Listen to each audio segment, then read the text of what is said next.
우리 좀 전에 읽었던 그 말씀 한 번만 더 띄워 주실래요? 예, 고맙습니다.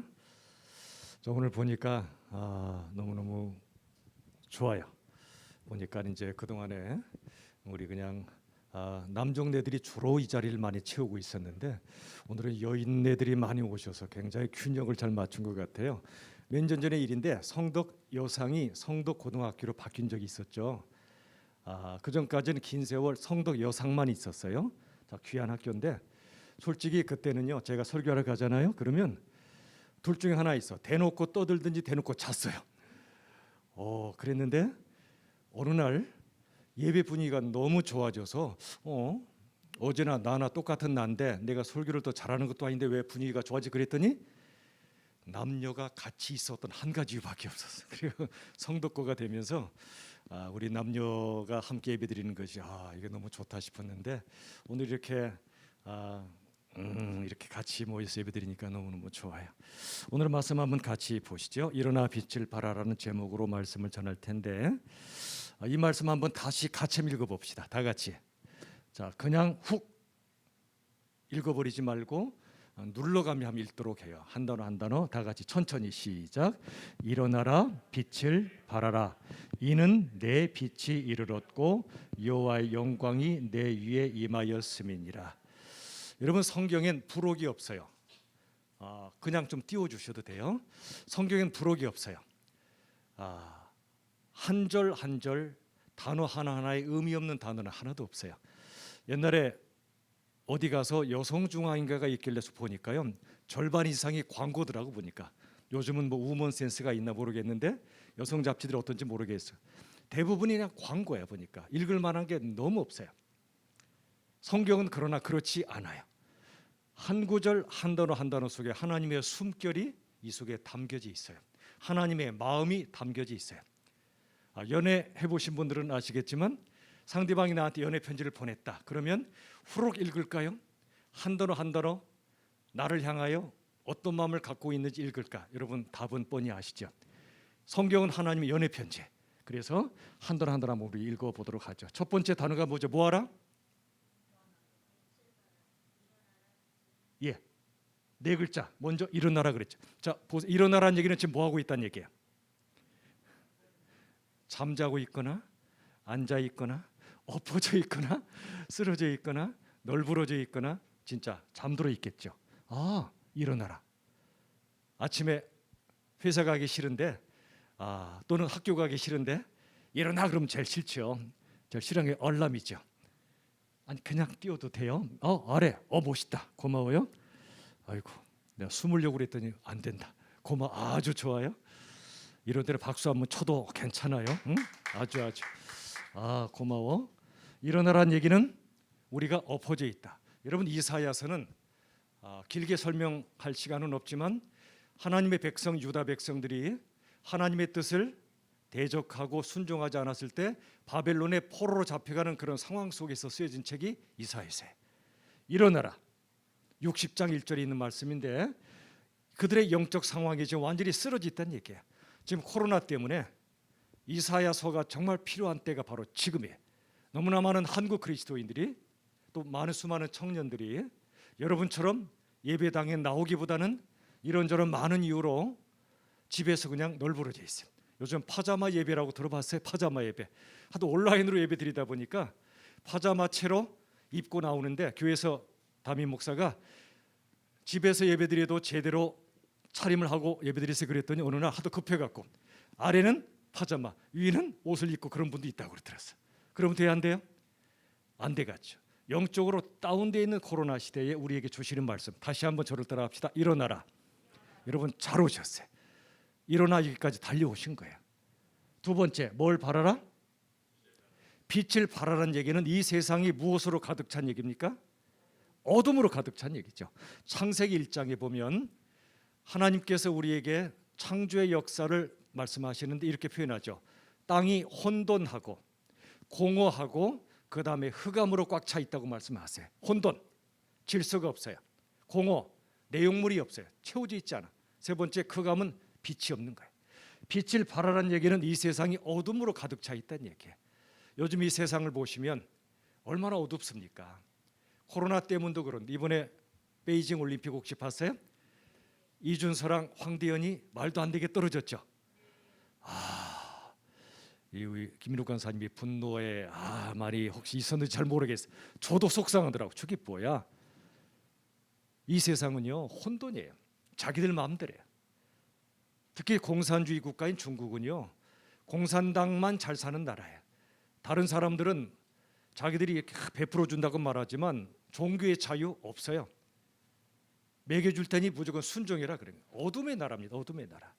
빛을 발하라는 얘기는 이 세상이 어둠으로 가득 차 있다는 얘기. 또 하나, 세상만 그렇습니까? 우리들의 마음도 어둠으로 꽉 차 있어요. 너무나 많은 사람들이. 여러분아 참 미안한 것은 뭐냐면 여러분의 부모 세대나 저를 포함한 어른 세대들이 여러분이 마음껏 재능을 발휘하고 꽃피울 수 있는 상황을 만들어줘야 되는데 그렇지 못했어요. 어둠이 참 많아요. 문제 안은 없어요. 문제 부모가 있을 뿐이라. 여러분의 부모님은 안 그러시겠지만 이 땅의 수많은 부모님들은 자식들을 향하여 하나님의 말씀의 빛을 가르쳐주기보다는 무조건 세상에서 잘 되라고만 해요. 세상은 어둠의 나라인데 세상에서 잘 된다는 얘기는 둘 중에 하나예요. 세상의 어둠의 질서에 나도 편입해서 그들과 똑같이 살고 성공하는 쪽으로 살든지 아니면 두 번째는 요셉처럼 어두운 세상으로 들어가 빛을 발하는 삶을 살든지 둘 중에 하나예요. 자, 질문. 이 땅은 소망의 땅일까요? 소명의 땅일까요? 그리스도인에게. 잘 생각해 봐요. 소망의 땅입니까? 소명의 땅입니까? 소명의 땅에. 이 얘기는 오해하지 마세요. 이 땅에 소망이 없으니 떠나라 그런 뜻이 아니고 소망을 이 땅에 두지 마세요. 이번에 대통령 선거는요. 기도하고 정말 하나님 두려워하는 사람 뽑혀야 돼요. 근데 요즘 보면 뽑을 만한 사람이 별로 안 보여요. 최선을 뽑는 게 아니라 차악을 뽑는다는 말도 있을 정도로 가슴이 아파요. 근데 한 가지 중요한 게 뭐냐면요. 그 나라 대통령의 수준은 국민의 수준과 비례해요. 국민의 수준이 이만큼이면 그들이 뽑는 대통령도 그만큼 수준밖에 안 돼요. 근데 그리스도인이 아닌 이 땅의 대부분의 사람들은 하나님의 가치보다는 세상 가치를 따라 살고 자기들을 위해서 자기들의 입맛에 맞게 해줄 사람을 뽑아요. 딱 그 수준 대통령 뽑아요. 그리고 지금 대통령 선거의 후보들의 저 모습은 바로 우리나라 백성들의 모습이에요. 솔직히 말해 그래. 그러므로 우리가 빛을 발하는 소명을 받은 사람. 자, 다시 정리하면 이 땅은 소망의 땅이 아니라 무슨 땅이라고요? 소명의 땅이에요. 소망은 이 땅에 둘 수가 없어요. 어느 후보 봐도 소망을 둘 만한 후보가 별로 안 보여요. 거의 안 보여요. 사람도 마찬가지. 이 땅은 소명의 땅이에요. 소명이 뭐죠? 하나님의 부르심이죠. 빛을 발하라, 일어나라, 빛을 발하라가 하나님의 부르심이에요. 이게 소명이에요. 그다음 보세요. 이는 너의 빛이 이르렀고 그랬죠. 자, 너의 빛이라고 그랬는데 솔직히 이사야서는 어떤 배경에서 쓰여진 책이라고요? 유다 백성들이 하나님을 대적하고 떠나서 어디로 포로로 잡혀가요? 바벨론에 포로로 잡혀가야 되는 어둠의 시대에 쓰여진 책인데 왜 어둠으로 가득 찬 유다 백성들에게 너의 빛이라고 그랬을까요? 그들은 사실 빛이 아니거든요. 어둠이거든요. 불순종했고. 왜 내 빛이라고 그랬을까? 그 다음에 답이 나와요. 그 다음 뭐라고 써요? 여호와의 누구의 영광이요? 여호와의 영광이 내 위에 임하였음이라 그랬어요. 여기 여호와의 영광은 두 가지로 해석할 수 있어요. 하나님의 영광도 되고 예수님의 영광도 돼요. 여호와란 말은 하나님의 이름이기도 하지만 실은 예수님과도 연결되는 단어가 여호와예요. 그러므로 하나님의 영광, 예수님의 영광이 네 위에 임하였기 때문에 너의 빛이라고 표현한 거예요. 우리에겐 빛이 없었어요. 인간은 다 이기적이고 자기중심적이고 인생이 그래요.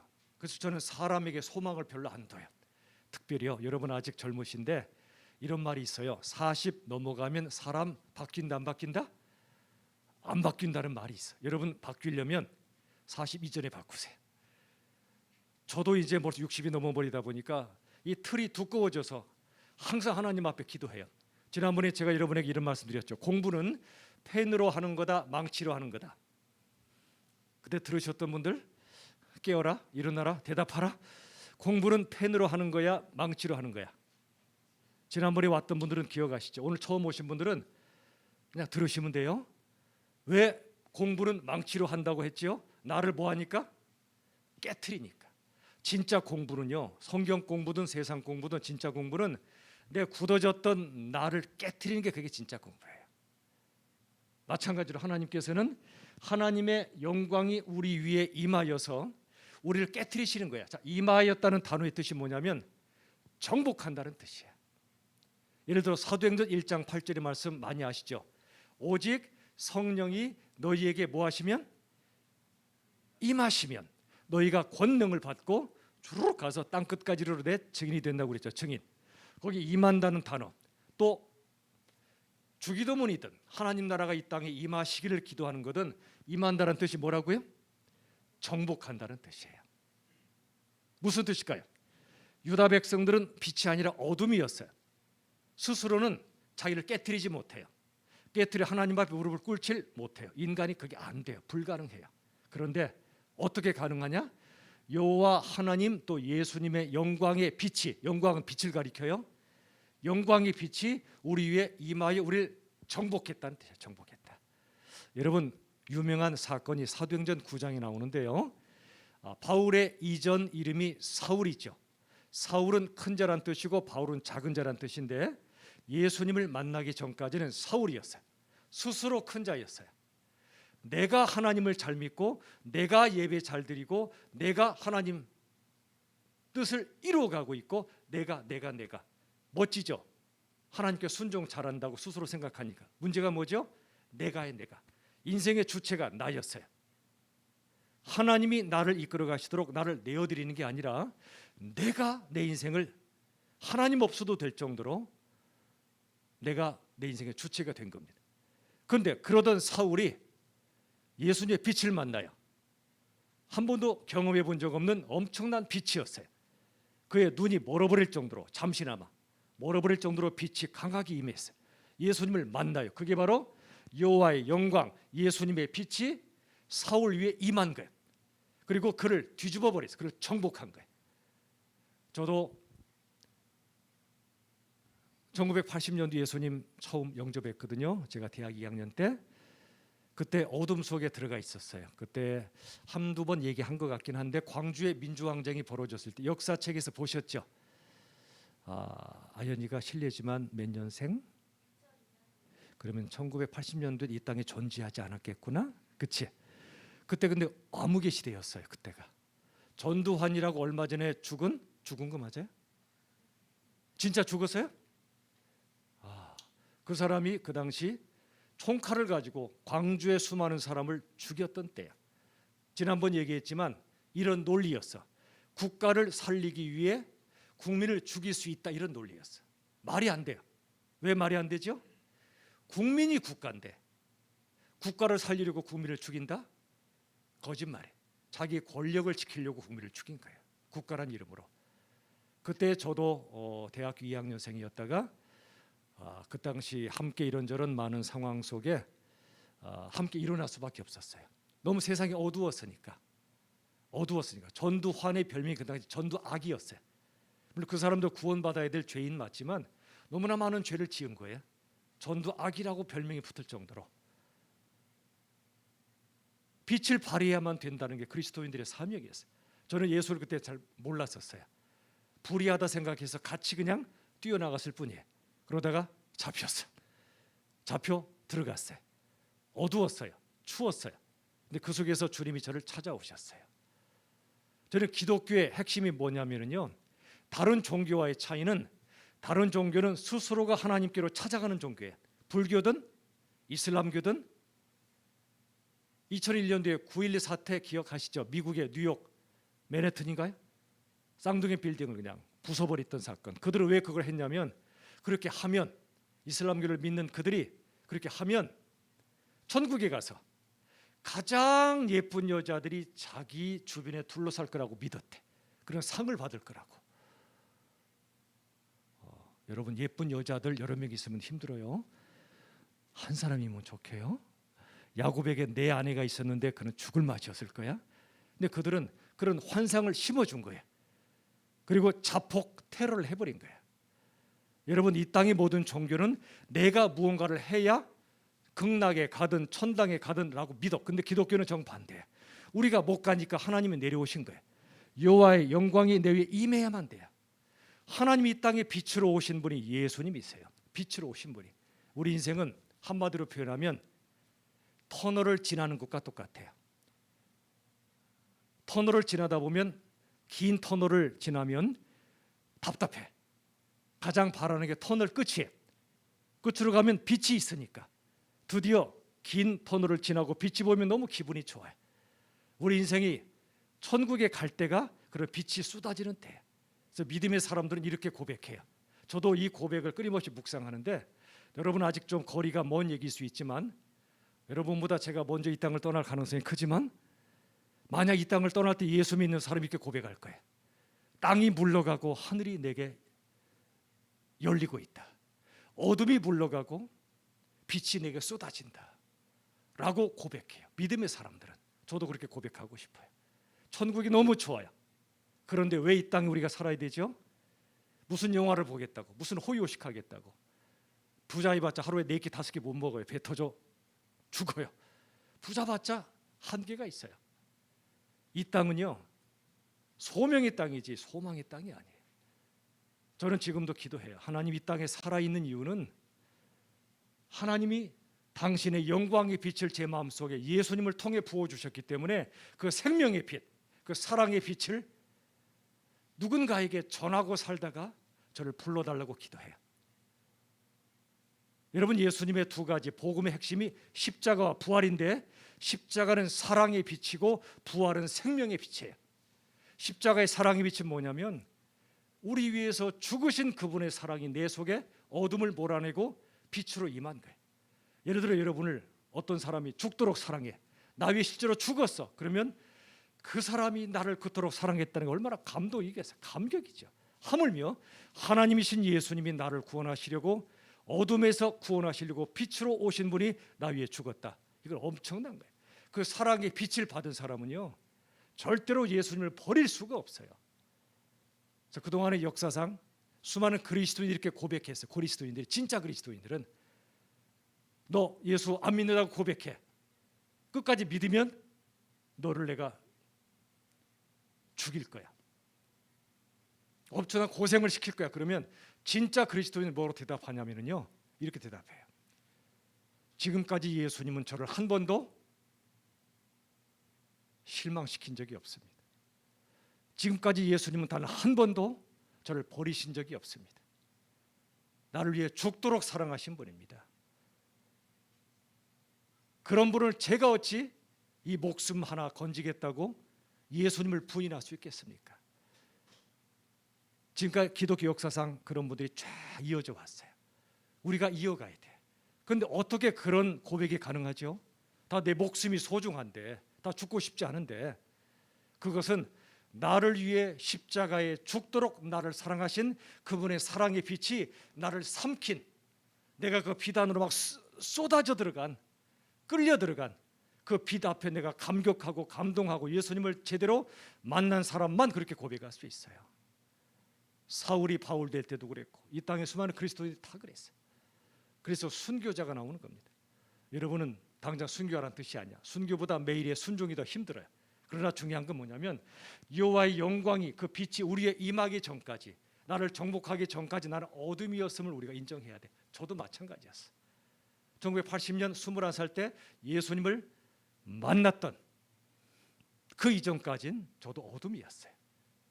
어떻게 하면 좋은 대학까지, 좋은 직장까지, 내가 원하는 사람 만나서 행복하게 살지, 다 나밖에 없었어요. 목적도 나였고 주체도 나였고. 그러던 저를 예수님이 찾아오셨는데, 전두환 씨 덕분에 제가 갇혔고, 그리고 그 안에서 예수님을 만났어요. 그래서 전두환 씨가 고마워서 예수 만나게 해줘서, 마누라도 무슨 시다? 제 마누라도 전시를 주셨어. 그래서 제가 고마워해. 지금도 저는 전두환 씨 보면 좀 이가 갈려. 지금도 그래. 어떻게 그럴 수 있지? 어떻게 광주에 무고한 사람 이렇게 많이 죽일 수가 있지? 하나님이 알아서 하시겠지만, 그래도 지금 너무 감사한 건, 저도 어둠이었어. 전두환 씨만 어둠이 아니라 나도 어둠이었는데 내 위에 하나님의 영광의 빛이 임하여 나를 뒤집어 버리신 거예요. 절대 안 되려고 했던 직업이 목회였어요. 죽어도 안 되려고 했는데 하나님 날 죽이셔서 목사로 만드셨어요. 그리고 나서 나를 정복하신 후에 정말 하나님 앞에서 이렇게 부족한데, 지금도 제가 여전히 자격은 없는데, 설교는 뭐냐면 제가 옳고 훌륭해서 틀리고 훌륭하지 않은 여러분들에게 설교하는 게 아니에요. 설교하는 죄인이, 설교를 듣는 죄인에게 예수님의 영광과 그분의 사랑과 그분의 빛을 함께 나누는 게 설교예요. 저 여러분을 가르치는 게 아니에요. 함께 그분의 빛을 받는 게 설교예요. 여러분, 이게 놀라운 단어가 위에 일어나라 빛을 발하라 이는 내 빛이 이루어 거리 있어요. 자, 빛을 발하는 물체를 세 글자로 뭐라고 할까? 빛을 발하는 물체 세 글자로 발광체. 발광이란 말이 지금 두 가지 뜻이 있죠, 그죠? 미칠 광자도 있고 빛 광자도 있죠. 이 땅에 발광하는 사람이 너무나 많아요, 진짜 너무나 많아. 그들에게 우리가 발광해야 돼. 자, 저를 따라합시다. 발광하는 사람들에게 발광체가 되자. 하나님 없이 미친 사람들이 너무나 많아요. 그들에게 빛을 발하는 체가 되어야 돼. 근데 우리는 본래 빛이 아니에요. 우리는 발광체가 될 수 없어요. 우리는 반사체만 가능해요. 자, 달빛이 자기의 빛이에요, 태양의 반사야? 태양의 반사죠. 자기 빛이 아니에요. 태양빛의 반사체. 또 물빛이 자기 빛이 아니에요. 물 고유의 빛도 있겠죠. 그러나 그건 아주 약해요. 아름다운 물빛은 햇빛이 반사된 거예요. 우리의 모든 사명도 실은 본래 발광체가 안 되는데 반사체로 살라는 뜻이야. 그런데 우리에게 한 걸음 더 나아가서 빛을 발하라, 발광체가 되란 뜻은 뭐죠?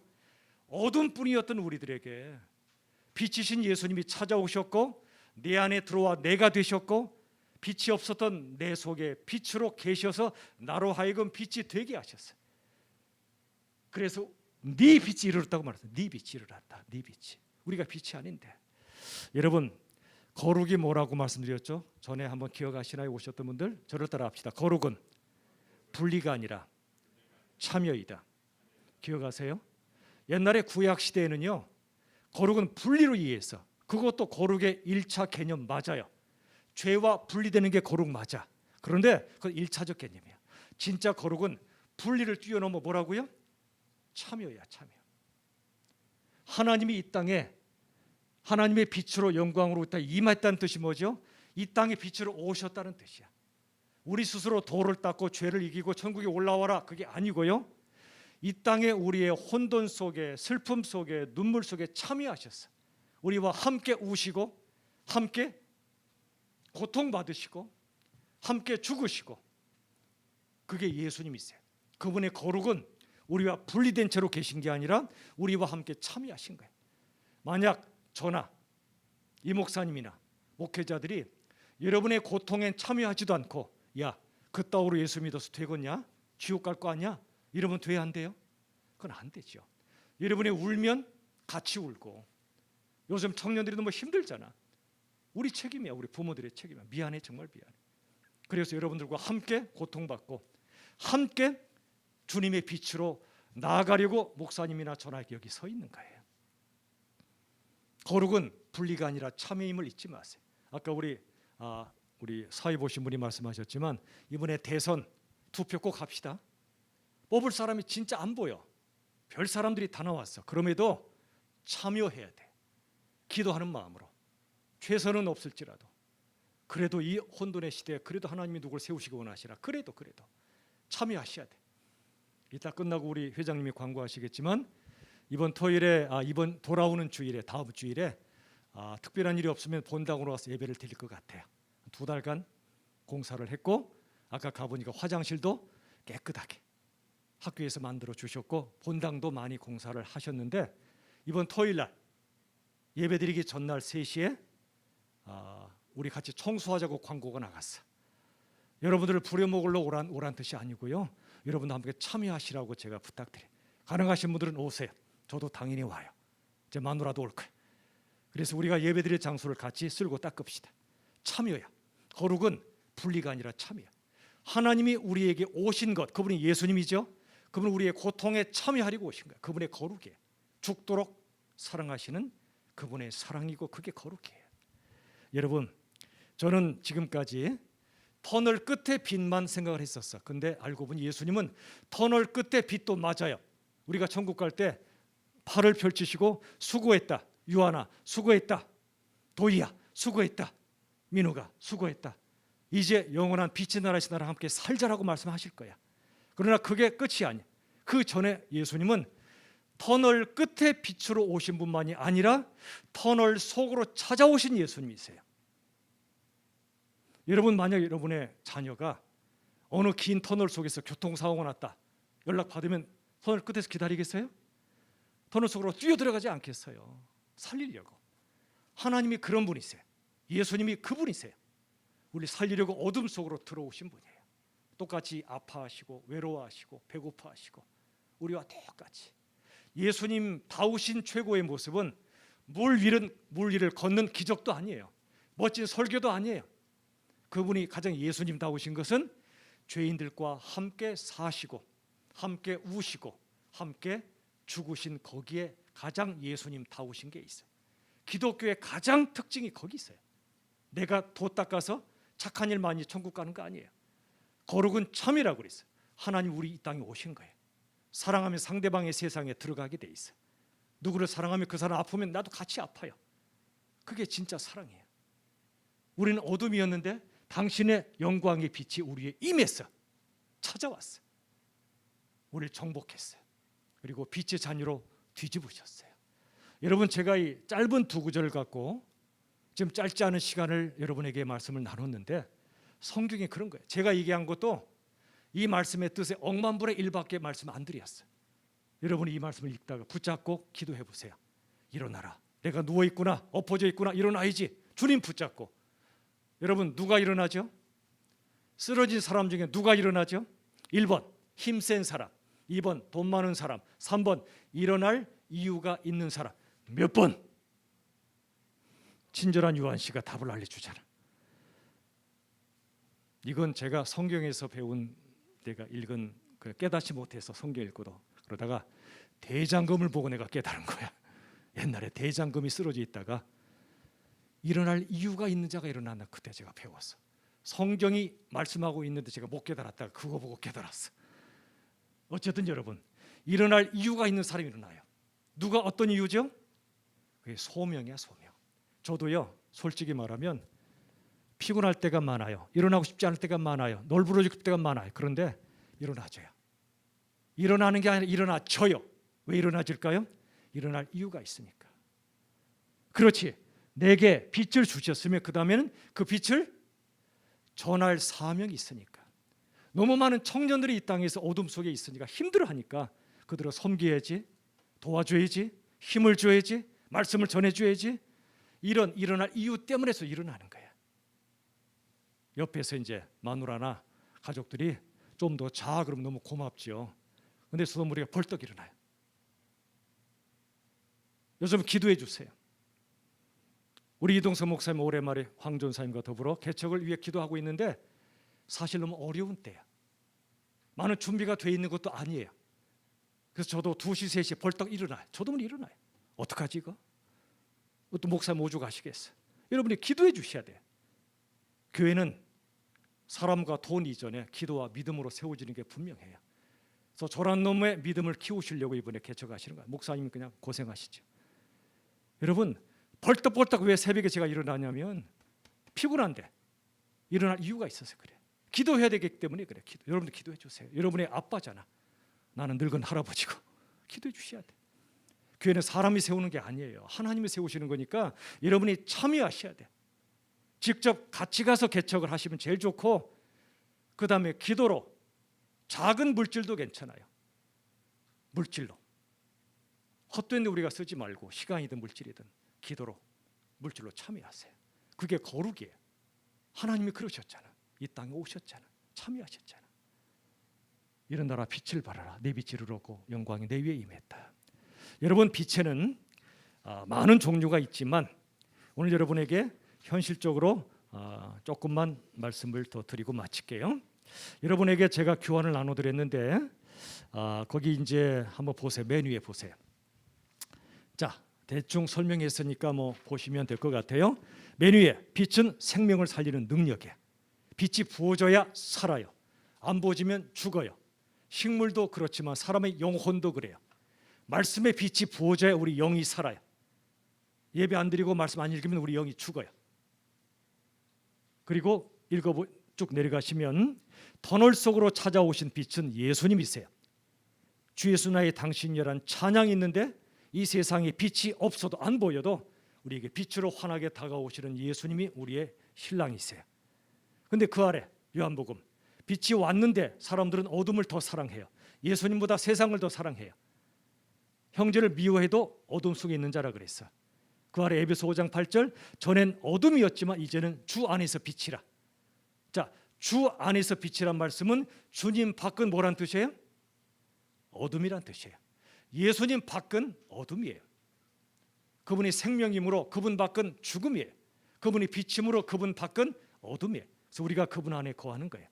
그 아래 요한복음 8장 12절 예수님 말씀이죠. 난 세상의 빛이다. 나를 따르는 나의 제자는 생명의 빛을 얻으리라. 여러분, 생명의 빛은 우리가 만드는 거 아니에요. 은혜를 얻는 거예요. 주님이 주시는 거예요. 그 아래 이사야 60장 1절에 오늘 본문이죠.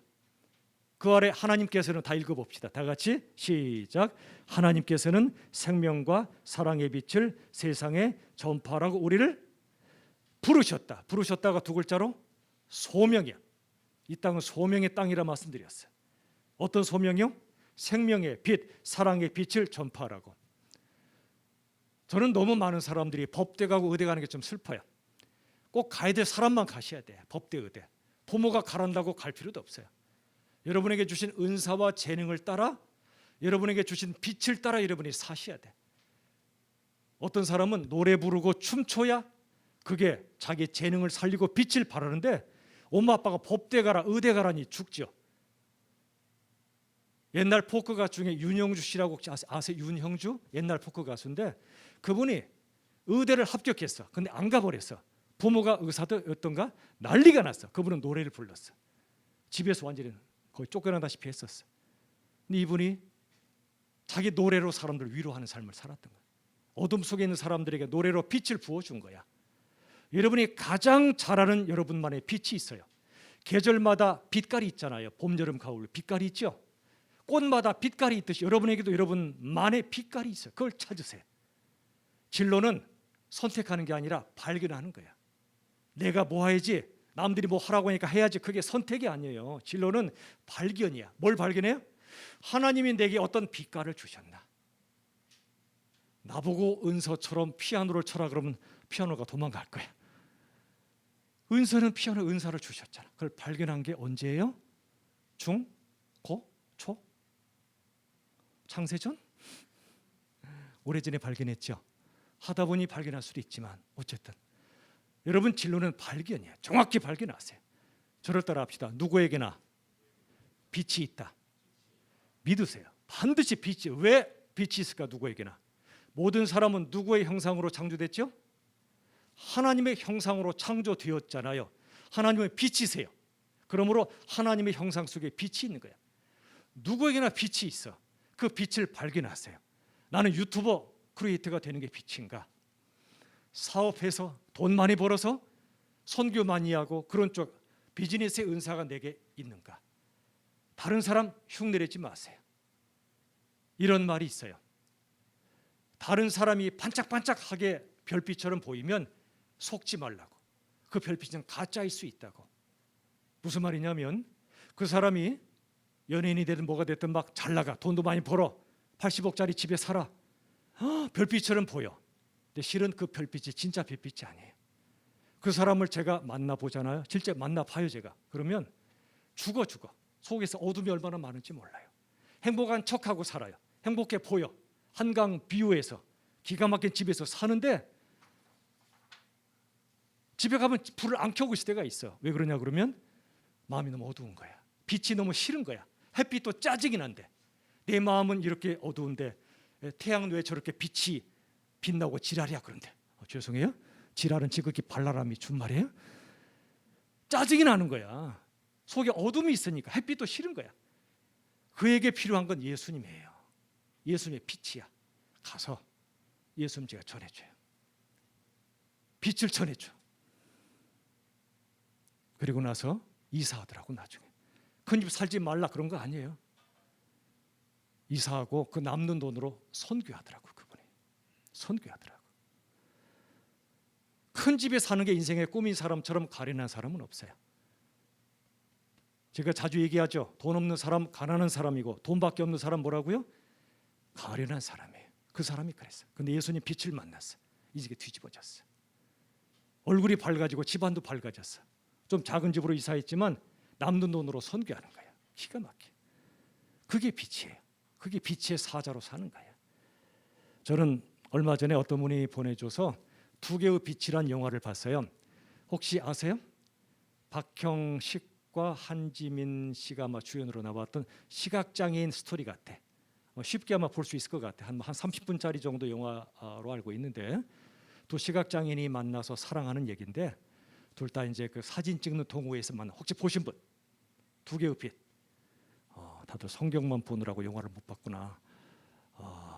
저도 누가 보내줘서 봤는데 감동을 받았어.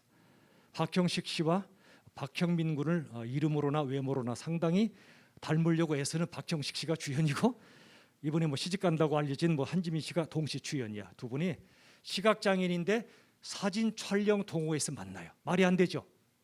앞이 안 보이는 무슨 사진을 찍어요.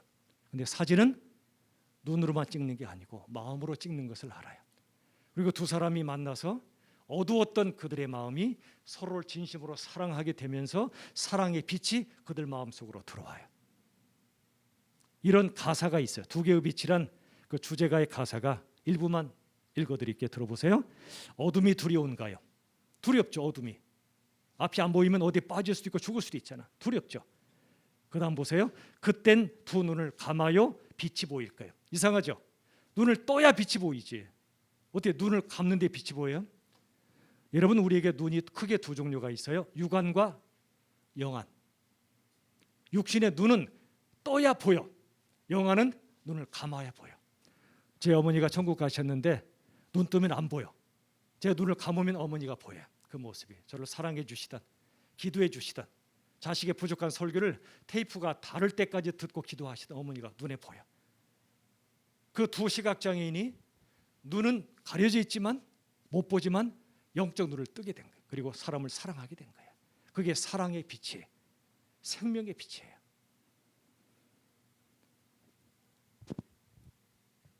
이제 마무리할게요.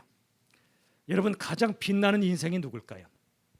가장 빛나는 인생은요, 두 가지로 얘기하고 끝낼게요. 첫째, 그의 눈빛, 얼굴빛, 그의 말빛, 글빛, 그리고 삶의 빛이 빛나는 사람이에요.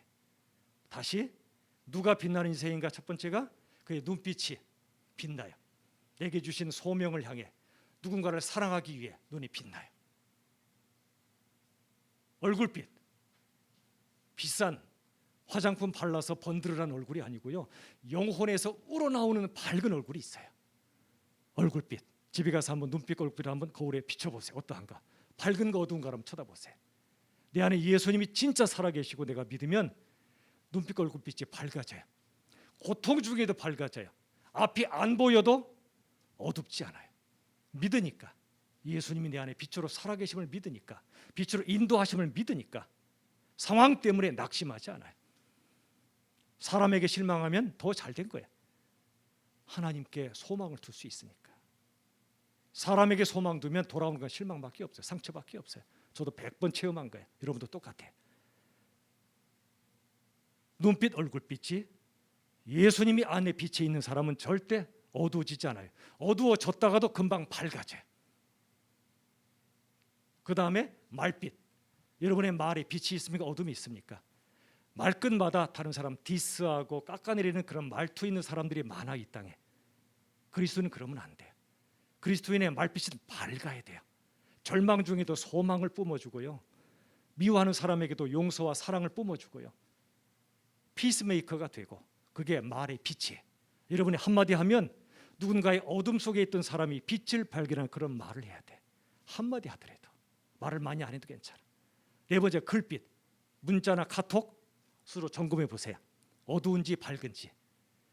밝은 글빛을 가진 사람은 그 여러분이 보낸 문자, 카톡, 편지를 보는 사람의 마음이 환해져, 밝아져. 그런데 어두운 글빛을 가진 사람은 그 글을 받아본 사람의 마음이 어두워져, 상처받아. 우리는 어떻습니까? 그리고 삶의 빛이 있어요. 그 사람의 삶이 누군가를 비추어주는 삶인가. 참 저도 그러고 싶은데 잘 안 돼서 너무 속상한데 더 기도할 거예요. 저를 따라 합시다. 가장 빛나는 인생은 다른 사람을 빛나게 해주는 인생이다. 여러분, 진짜 성공이 뭐냐면 다른 사람을 성공시키는 거야. 근데 말처럼 쉽습니까? 어려워요. 그러나 목표로 삼읍시다. 다른 사람을 빛나게 해주는 사람이 나를 빛나게 하고 그 사람이 진짜 빛나는 인생이에요. 이 땅은 그 정반대잖아. 자기만 빛나려고 그러죠. 다른 사람을 어둠 속에 쳐넣을지라도 그건 나중에 다 어두워져. 그러나 다른 사람을 빛나게 해주는 인생이 가장 빛나는 인생임을 잊지 마십시오. 예수님이 그런 분이었어요. 하나님이 그런 하나님이세요. 우리 어둠 속에 있는 우리들을 빛을 비추셔서 빛나는 인생으로 만들려고 이 땅에 오신 분이세요. 같은 차원에서 질문, 언제 하나님이 우리를 통해 영광 받으실까요? 1번, 우리가 세상에서 잘 나갈 때. 2번, 우리가 엄청 부자가 될 때.